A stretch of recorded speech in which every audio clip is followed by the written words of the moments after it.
So what does it really mean to be free? Is it just about giving away your possessions, or is it something deeper? We're about to dive into an ancient and, surprisingly tense encounter from the Buddhist scriptures that reveals a timeless truth about what it really means to let go. Can you imagine saying that to the Buddha? Wow.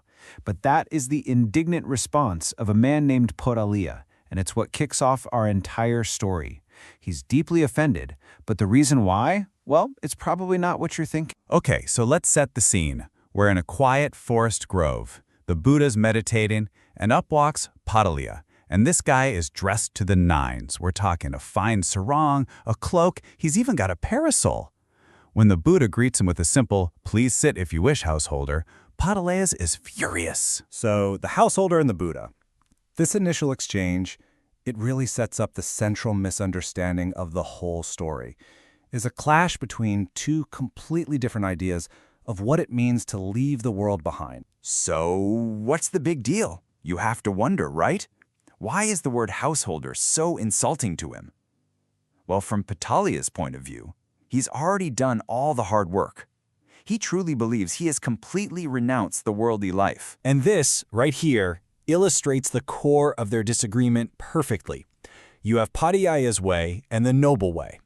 Poraliya declares, "I have cut off all business."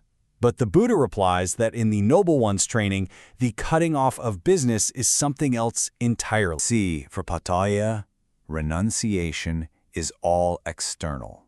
He's handed over all his wealth to his kids and now lives a simple life. In his mind, the job is done.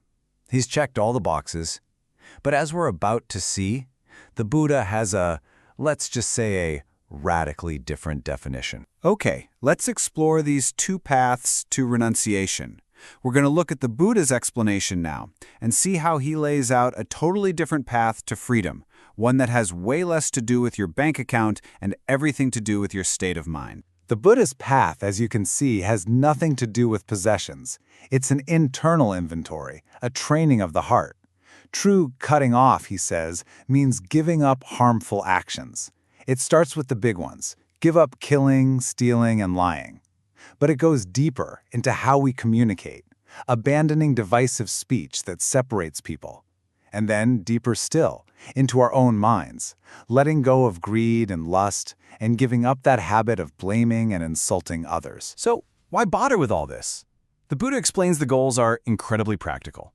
First, you get to a place where you don't need to beat yourself up anymore. Second, you avoid criticism from wise, sensible people.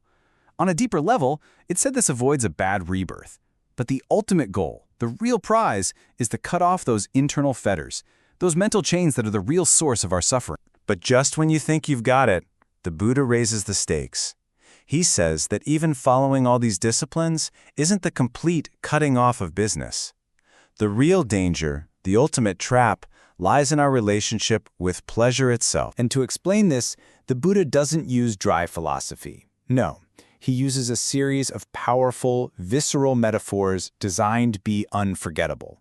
These are the 7 similes of danger. Okay, the first one is the simile of the scraped skeleton. And it's pretty grim, but it's effective. Imagine a starving dog being thrown a skeleton that's been scraped clean of all meat, just smeared with blood.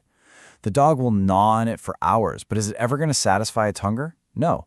It'll just end up weary and frustrated. And that's the whole point. The Buddha compares sensual pleasures to that skeleton. They promise satisfaction, they give a little bit of gratification, but they give a whole lot of suffering and distress. Chasing them relentlessly only leads to more pain, just like that poor hungry dog. All right, let's move to the next one, the simile of the grass torch. This is just as vivid. Picture someone carrying a blazing torch made of dry grass, and they're walking directly into a strong wind. What's going to happen? Exactly. If they don't let go of that torch, and let go of it fast, the flames are going to blow back and burn their hand, their arm, or worse. This is a metaphor for our desires.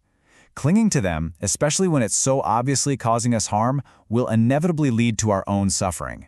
The only solution is to let go. The last simile we'll look at is the fruit tree.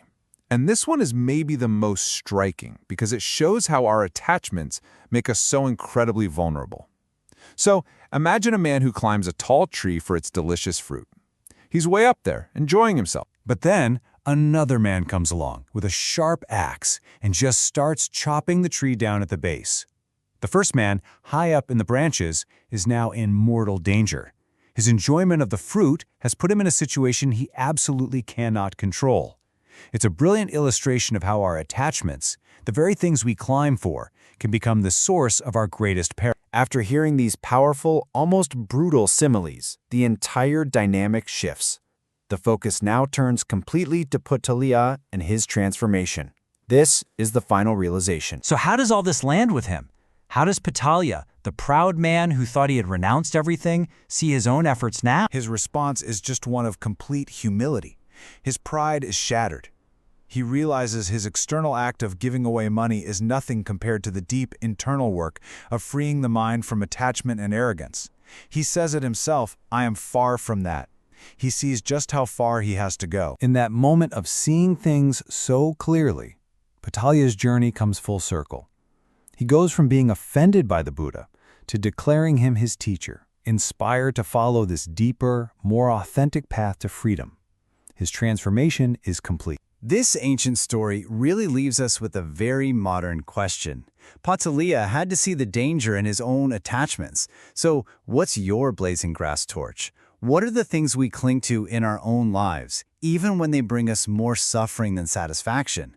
What might we need to learn to let go of?